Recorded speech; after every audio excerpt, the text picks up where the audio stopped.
Hey you, I'm also hi to fellow dressmakers. You're welcome to my channel. My name is Confidence. Thank you to my returning subscribers and thank you so much for stopping by if this is your first time.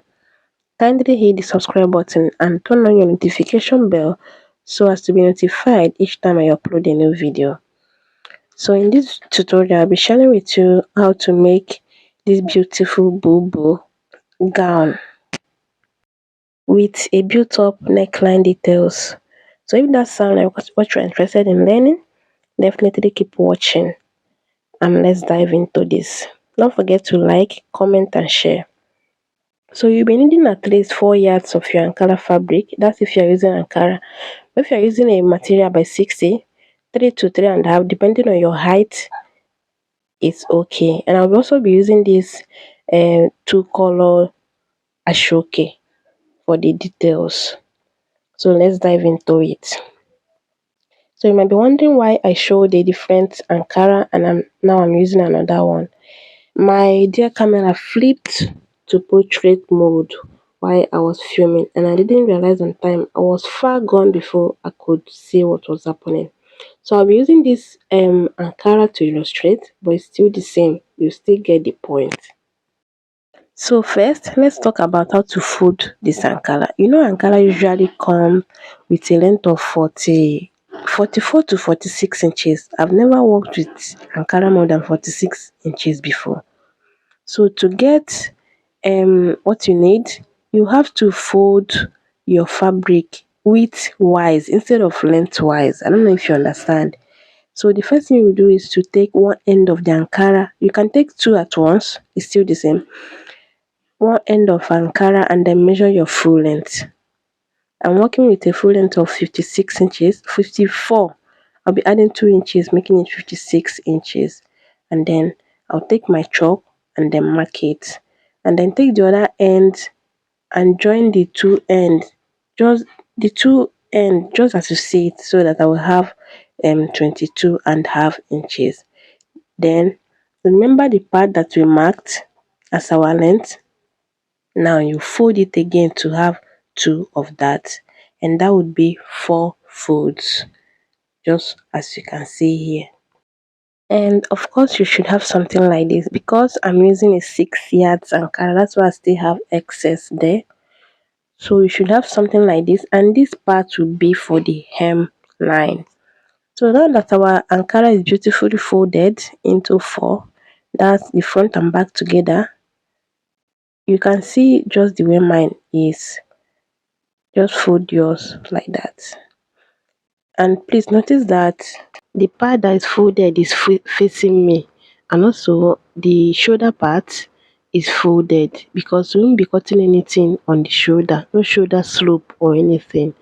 So the next thing you will do is to take in your shoulder measurement, and then after that, from your shoulder you take in your sleeve length measurement, how long you want it to be. And then from your shoulder you measure what would have been your armhole length and add at least 2 to 3 inches to that, and then mark that. That would be where you'll be taking your bust measurement. And then you also take your hip line measurement, just as you see me do here. So now I'll be taking in my bust measurement and add 3 inches for ease. Between 2 to 4 inches is okay, depending on how loose you want your bubu to be. And I also impute my hip measurement and 3 inches for ease. And then I connect from the bust to the hip. That's just it. So now whatever you have on your hip line, as in your hip measurement, that's your measurement plus the ease, that's what you'll be doing then, or you add 1 inch. But there won't be any need for that since there will still be slit for the down.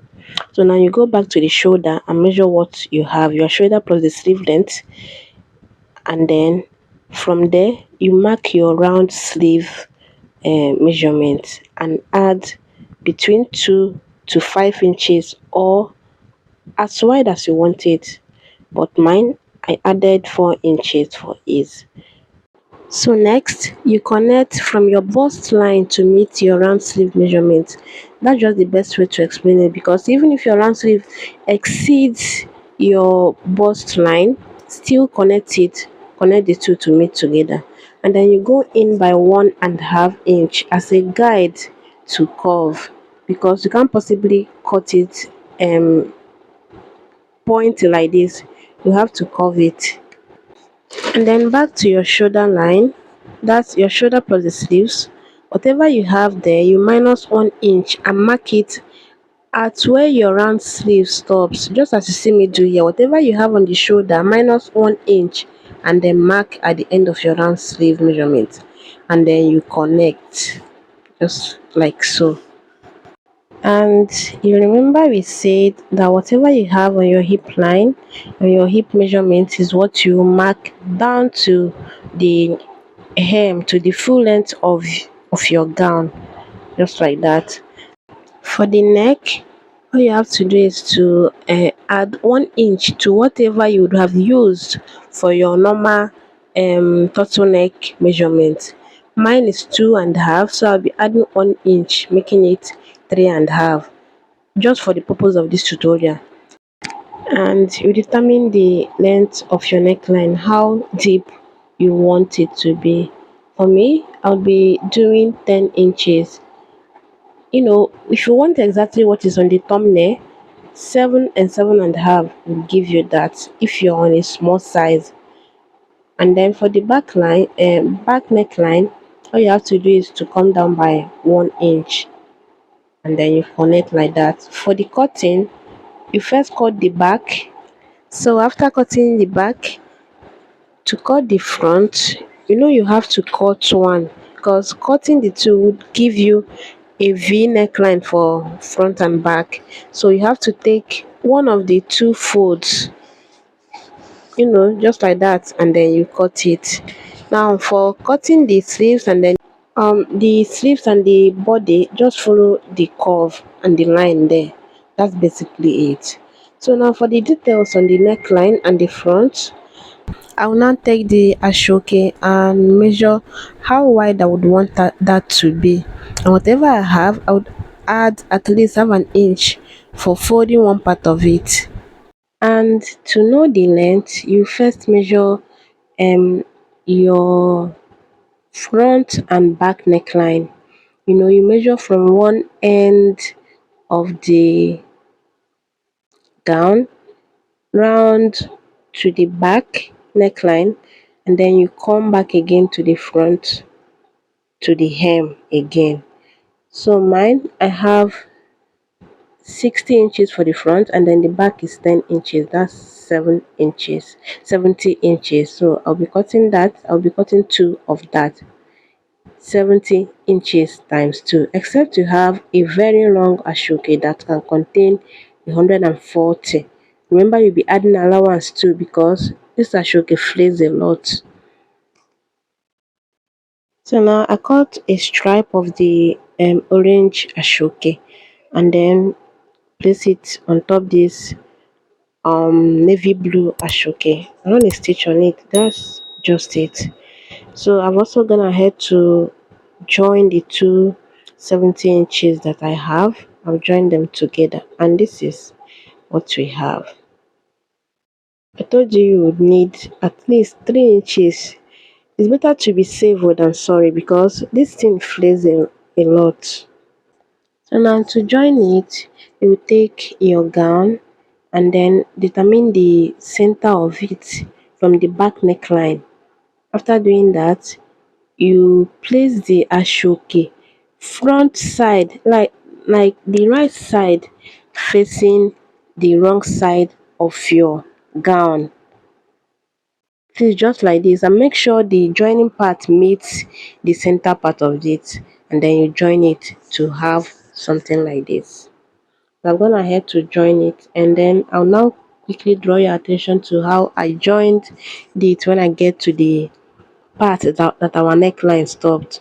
You see, I didn't follow the V curve. I just come in by at least one half inch and join it, so as to have a long V instead of curving it, just following the curve, because you have a hard time if you follow that V curve like that.